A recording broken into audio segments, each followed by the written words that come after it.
Okay, तो आज का जो टॉपिक अपन को डिस्कस करना है it is Lenz law. Basically Lenz law को यूज़ करते हैं इंड्यूस्ड ईएमएफ या इंड्यूस करंट की डायरेक्शन निकालने के लिए। स्टेटमेंट क्या है पहले इसका ये स्टडी करते हैं। The polarity of induced EMF is such that it produces a current which opposes the change in magnetic flux that produced it. इसका मतलब यह है कि इंड्यूस्ड ईएमएफ की पोलैरिटी इस तरह की होगी जो हमेशा एक ऐसा करंट जनरेट करेगा जो हमेशा चेंज इन मैग्नेटिक फ्लक्स को अपोज करेगा। Now change in magnetic flux को अपोज करके करंट कैसे जनरेट कराना है उसके लिए अपन कुछ इलस्ट्रेशंस देखते हैं। सबसे पहले फर्स्ट वाला केस, मान लेते हैं कि हमारे पास एक सर्कुलर लूप है, उसके सामने एक मैग्नेट रखा हुआ है। इनिशियली जो कंडीशन हमें दे रखी है उसके हिसाब से मैग्नेट और सर्कुलर लूप दोनों की एक्सिस एक कॉमन लाइन पर है और मैग्नेट का नॉर्थ एंड सर्कुलर लूप को फेस कर रहा है। ना अगर अपन इस मैग्नेट की मैग्नेटिक फील्ड लाइंस ड्रॉ करते हैं तो इस तरह की बनेगी। फील्ड लाइंस हमेशा नॉर्थ पोल से निकलती है यहाँ पर।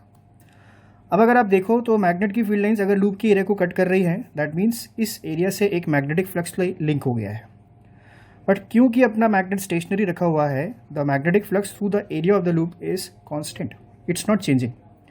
लेकिन अगर हम अपने इस मैग्नेट को टुवर्ड्स द लूप लेकर जाते हैं, ऐसा करने से क्या होगा? ऑब्वियसली अगर मैग्नेट को पास लेकर आएंगे तो फील्ड लाइंस आपके एरिया से ज़्यादा कट होगी, so the flux through the area of the loop increases and since the magnetic flux is changing there will be induce current to oppose.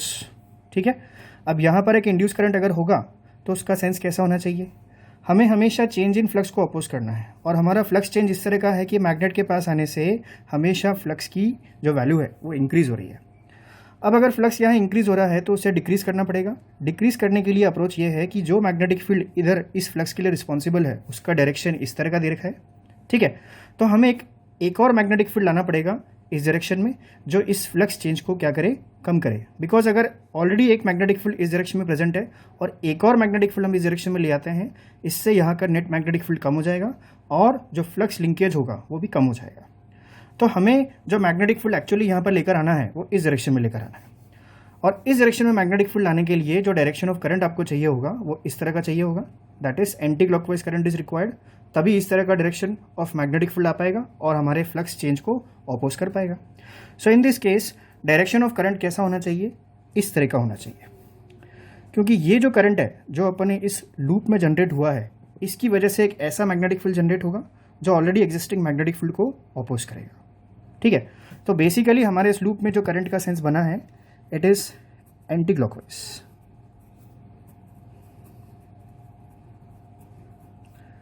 Important चीज़ यहाँ पर यह है कि करंट का जनरेशन यहाँ पर इसलिए हुआ है ताकि हम अपने इस मैग्नेटिक फ्लक्स के चेंज को अपोज कर पाएँ। फाइन, एक तरीका इंड्यूस करंट के डायरेक्शन निकालने का ये है। एक और मेथड है जो ज़्यादा बेसिक है, अब उसे भी देख लेते हैं। बेसिकली हमें अगर चेंज इन फ्लक्स को अपोज करना है तो हमारे पास सबसे पहला क्वेश्चन ये आता है दिमाग में कि यहाँ फ्लक्स चेंज के लिए रिस्पॉन्सिबल है कौन? Obviously magnet. और अगर आप देखो तो मैग्नेट का जो मोशन है वही फ्लक्स चेंज के लिए रिस्पॉन्सिबल है। इसका मतलब अगर ये मैग्नेट और पास आता रहेगा तो इस लूप के एरिया के थ्रू फ्लक्स चेंज होता रहेगा।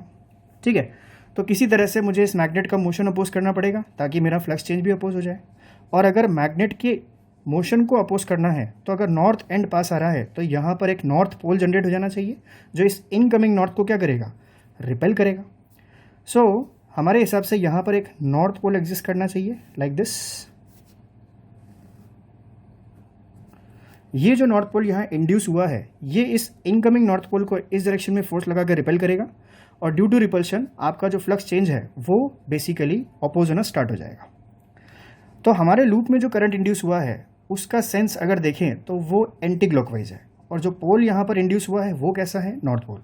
तो अब से हम छोटा सा कॉन्सेप्ट बना लेते हैं कि अगर यहाँ पर एक नॉर्थ पोल जनरेट हुआ है तो वो एक एंटी क्लॉकवाइज करंट की हेल्प से रिप्रेजेंट करेंगे।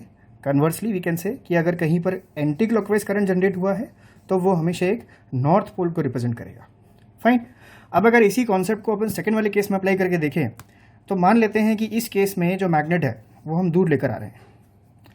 अगर आप मैग्नेट पीछे लेकर आओगे, अगेन यहाँ पर मैग्नेटिक फील्ड लाइंस ड्रॉ करते हैं, इस तरह से बनेगी। नाउ मैग्नेट को पीछे लाने से the flux to the area of the loop decreases. आपको उसे करना है increase according to Lenz law. अगर हम इस घटते हुए फ्लक्स को बढ़ाना चाहते हैं तो उसके लिए हमें मैग्नेट को अट्रैक्ट कराना होगा और मैग्नेट को अट्रैक्ट कराने के लिए यहाँ जो पोल डेवलप होना चाहिए वो किस तरह का होना चाहिए? ऑब्वियसली साउथ पोल होना चाहिए।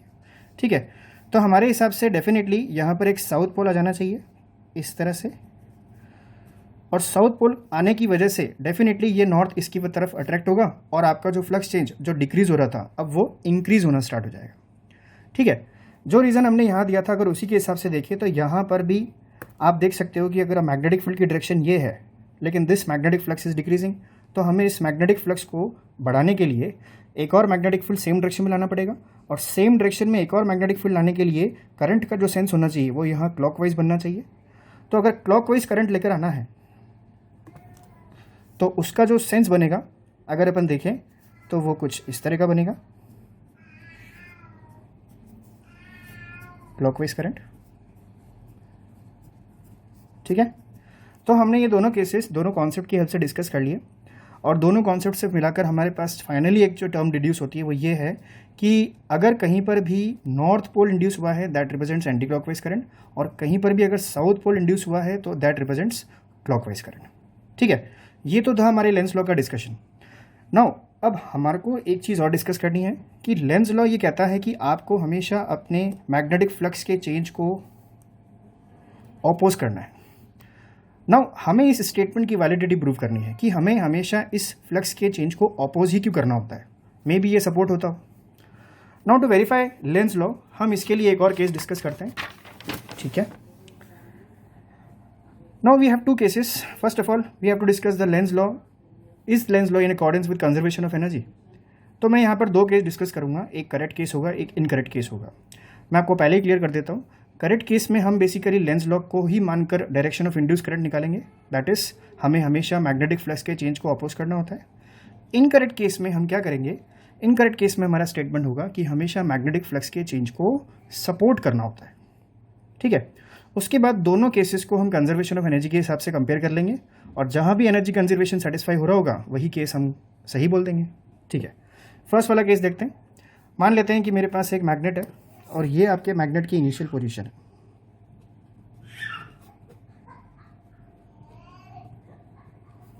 ठीक है, if this is the initial position of magnet, okay fine, this is the initial position of magnet. ठीक है, और मान लेते हैं कि हमने यहाँ से मैग्नेट को विद सम काइनेटिक एनर्जी के फायर कर दिया है। ठीक है, अब जैसे ही आपने मैग्नेट को फायर किया होगा मैग्नेट लूप के पास चला जा रहा है, इसकी वजह से फ्लक्स चेंज होगा, और फ्लक्स चेंज को अपोज करने के लिए यहाँ पर एक इंड्यूस करंट जनरेट होगा। अब अगर अपन सिंपली देखें तो नॉर्थ एंड अगर पास आ रहा होगा तो ऑब्वियसली यहाँ पर एक नॉर्थ पोल जनरेट हुआ होगा। ठीक है, नॉर्थ पोल जनरेट होने का मतलब एक एंटी क्लॉकवाइज करंट इंड्यूस हुआ होगा। तो सबसे पहले तो मैं यहाँ पर ये नॉर्थ पोल जनरेट करा देता हूँ, और ये आपका डायरेक्शन ऑफ करंट हो जाएगा। मान लेते हैं कि यहाँ करंट जो फ्लो हो रहा है दैट इज आई। ठीक, नाउ अब जैसे जैसे ये मैग्नेट अप्रोच करेगा यहाँ फ्लक्स चेंज होने की वजह से नॉर्थ पोल बनता जाएगा, और अगर नॉर्थ पोल इंड्यूस रहेगा तो करंट आई जनरेट हो जाएगा। ठीक है, पर नोटिस करने वाली बात यह है कि ये नॉर्थ हमेशा इस वाले नॉर्थ को क्या करेगा, रिपेल करेगा। Due to repulsion, due to a force of repulsion, इस मैग्नेट की जो स्पीड है यहाँ से लेकर यहाँ तक आने में कम होती जाएगी, that is kinetic energy is keep on decreasing. So kinetic energy is decreasing. ठीक है, तो इंपॉर्टेंट चीज़ यहाँ पर यह है कि ये नॉर्थ अगर इस नॉर्थ को रिपेल करेगा तो यहाँ से यहाँ आने में काइनेटिक एनर्जी होगी डिक्रीज, पर क्योंकि हमारा मैग्नेट अप्रोच करता ही जा रहा है टुवर्ड्स द लूप, आपके लूप में जो करंट होगा या फिर जो नॉर्थ पोल होगा वो और ज़्यादा स्ट्रांग होता जाएगा। अब अगर ये नॉर्थ पोल और ज़्यादा स्ट्रांग होता जाएगा तो ये हमेशा आपके इस इनकमिंग मैग्नेट को और ज़्यादा फोर्स से रिपेल करेगा, और ज़्यादा फोर्स से रिपेल होने का मतलब काइनेटिक एनर्जी फर्दर डिक्रीज होती जाएगी। पर क्योंकि हमारा मैग्नेट इस लूप को अप्रोच करते ही जा रहा है, इस लूप में नॉर्थ पोल स्ट्रॉन्गर से स्ट्रॉन्गर होता जाएगा, दैट मीन्स इस करंट का वैल्यू क्या हो रहा है, इंक्रीज। नाउ अगर हमारे इस लूप का रेजिस्टेंस आर है तो यहाँ जो हीट डिसिपेटेड बनेगा, हीट डिसिपेटेड, उसको अपन आई स्क्वायर आर टी लिख सकते हैं। ठीक है, और since current is increasing heat dissipated भी बढ़ेगा, इसका मतलब काइनेटिक एनर्जी तो कम होती जा रही है पर यहाँ हमारा हीट डिसिपेटेड क्या होता जा रहा है, इंक्रीज। इन अदर वर्ड्स इस हीट डिसिपेटेड को हम लोग यहाँ पर पोटेंशियल एनर्जी भी बोल सकते हैं। ठीक है, सो यहाँ हम ये कह सकते हैं कि पोटेंशियल एनर्जी बढ़ती जा रही है और काइनेटिक एनर्जी घटती जा रही है। और ऑलवेज रिमेंबर कि अगर हमारे इस पूरे सिस्टम पर किसी भी तरह का कोई एक्सटर्नल फोर्स नहीं है तो इस सिस्टम की एनर्जी कंजर्व रहनी चाहिए. And according to conservation of energy, if kinetic energy is decreasing, potential energy must increase. So the correct case, that is this case, is correct according to conservation of energy. ठीक है. Now comes the incorrect case. Incorrect case में basically discuss ये करना है कि हम यहाँ पर हमेशा ये कहेंगे कि हमें हमेशा लेंज लॉ के हिसाब से अपने चेंज इन मैग्नेटिक फ्लक्स को सपोर्ट करना है. इसका मतलब ये हुआ कि अगर ये आपके मैग्नेट की इनिशियल पोजीशन है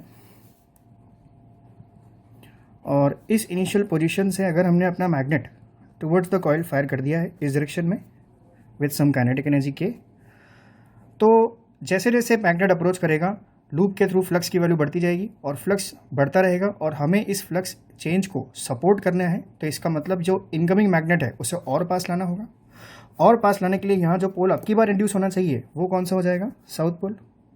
ठीक है. तो ये हो जाएगा आपका साउथ पोल. साउथ पोल होने का मतलब हुआ कि यहाँ जो करंट फ्लो होगा उसका सेंस कैसा होगा? क्लॉकवाइज. तो ये क्लॉकवाइज करंट बना दिया अपन ने, मान लेते हैं ये करंट आई है. ठीक है. सो ये साउथ पोल इस नॉर्थ पोल को अट्रैक्ट करता ही रहेगा, और अगर ये नॉर्थ पोल अट्रैक्ट होता रहेगा इससे अब की बार काइनेटिक एनर्जी की वैल्यू क्या होगी? Increase. So this kinetic energy in this case is increasing.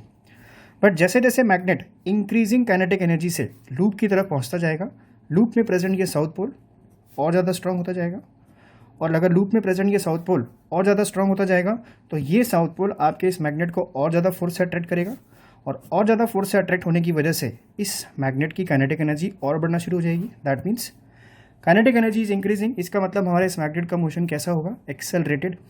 ठीक है.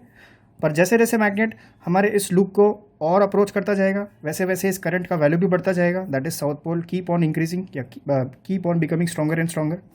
और अगर ये करंट बढ़ता जाएगा, ठीक है, तो इस केस में भी हीट डिसिपेटेड निकालेंगे अपन.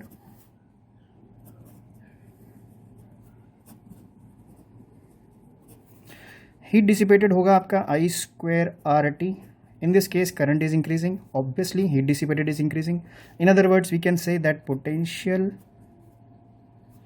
energy of the system is increasing, but kinetic energy is also increasing. Now, this is incorrect according to conservation of energy.